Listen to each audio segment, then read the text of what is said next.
Jemima Rodrigues leads record run chase as India knock out Australia to enter Women's World Cup final. Jemima Rodrigues' unbeaten 125 guided India to a historic 5-wicket victory over defending champions Australia in Navi Mumbai. Chasing 338, India pulled off the highest ever successful run chase in women's ODI history. Supported by Harmanpreet Kaur's 89, Rodrigues anchored the innings to take India into Sunday's World Cup final against South Africa at the D.Y. Patil Stadium. Ayush Shetty, Kiran George stunned top seeds to reach Hilo Open quarterfinals. Indian shuttlers Ayush Shetty and Kiran George produced stunning upsets at the Hilo Open Super 500, beating higher-ranked opponents to storm into the quarterfinals.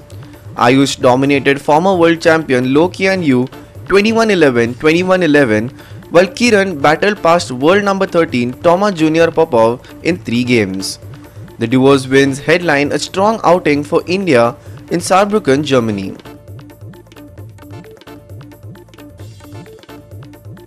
India and South Africa to contest historic Women's World Cup final as new champion awaits. The stage is set for a new champion as India and South Africa meet in the ICC Women's World Cup 2025 final on Sunday in Navi Mumbai. India's thrilling semi-final triumph over Australia ensures their third final appearance, while South Africa make history with their first ever entry. Both sides will battle for maiden World Cup glory at the D.Y. Patil Stadium.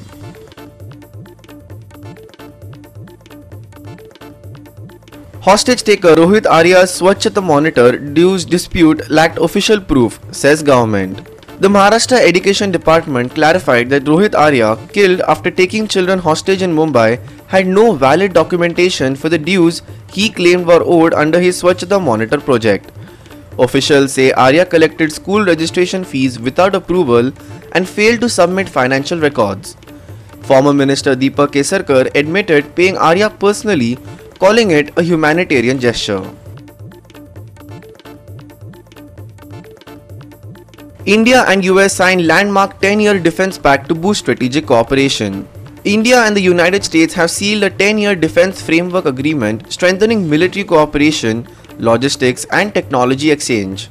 Signed by Defense Minister Rajnath Singh and US counterpart Pete Hegseth in Kuala Lumpur, the pact focuses on interoperability and Indo-Pacific stability.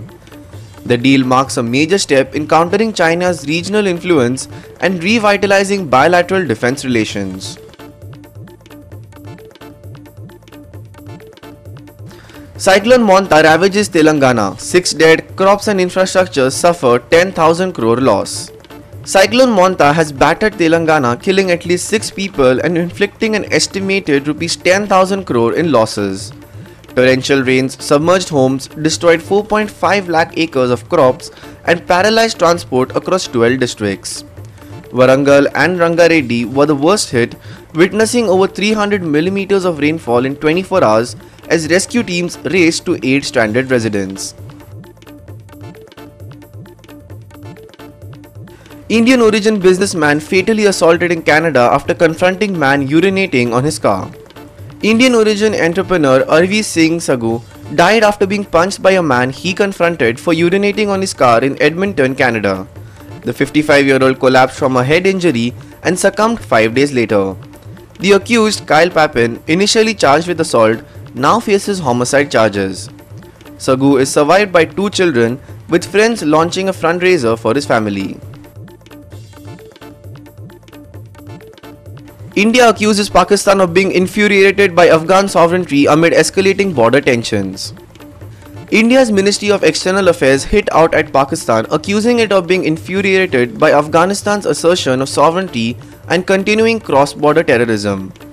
The remarks come amid rising hostilities after failed peace talks in Turkey. As Pakistan threatens military strikes inside Afghanistan, India reaffirmed its support for Kabul's sovereignty and condemned Islamabad's destabilizing actions. 7 arrested in Pune for illegal sand mining as probe into gunshot attack continues. Police arrested 7 people, including labour contractors, for illegal sand extraction from the Terakol River in Pune.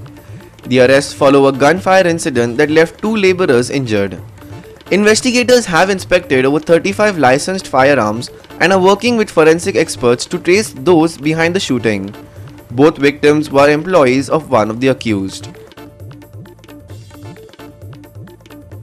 5 inmates booked for assaulting under trial prisoner inside Kolwale Central Jail. Kolwale police have charged 5 inmates with forming an unlawful assembly and attacking another under trial prisoner inside the NDPS block of Central Jail. The assault left the victim with facial and head injuries. Authorities are investigating what led to the attack and whether it was linked to prior disputes within the prison. Injured Iranian fisherman airlifted to Goa hospital after joint Coast Guard Navy operation. An Iranian fisherman injured in an explosion at sea 1,500 km west of Kochi was rescued through a coordinated effort by the Indian Coast Guard and Navy. Identified as Allah Baksh, he was stabilized on board ICGS Sachet and later airlifted by a Sea King helicopter to Goa Medical College Hospital for emergency treatment after receiving distress alerts from Iranian authorities. Goa sees wettest October in years with 362 mm rainfall, double the monthly average. Despite the official monsoon withdrawal on October 13th, Goa experienced persistent rainfall, recording 362.4 mm, twice its usual October average. The unusual post-monsoon showers made 2025 one of the wettest Octobers on record. Meteorologists attribute the excess rain to late-season moisture from the Arabian Sea and a series of low-pressure systems in the region.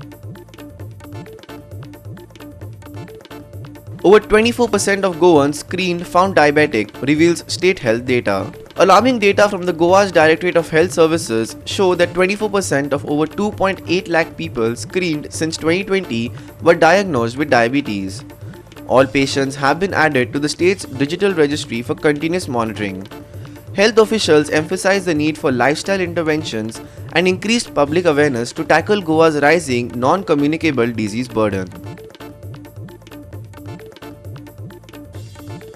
Goa government appoints MLAs Michael Lobo, Kedar Naik, Chandrakant Kavlekar to head key corporations. The Goa government has approved a new round of appointments to key state corporations and boards. Michael Lobo will chair GSIDC, Kedar Naik takes over GTDC, and Chandrakant Kavlekar heads Kala Academy.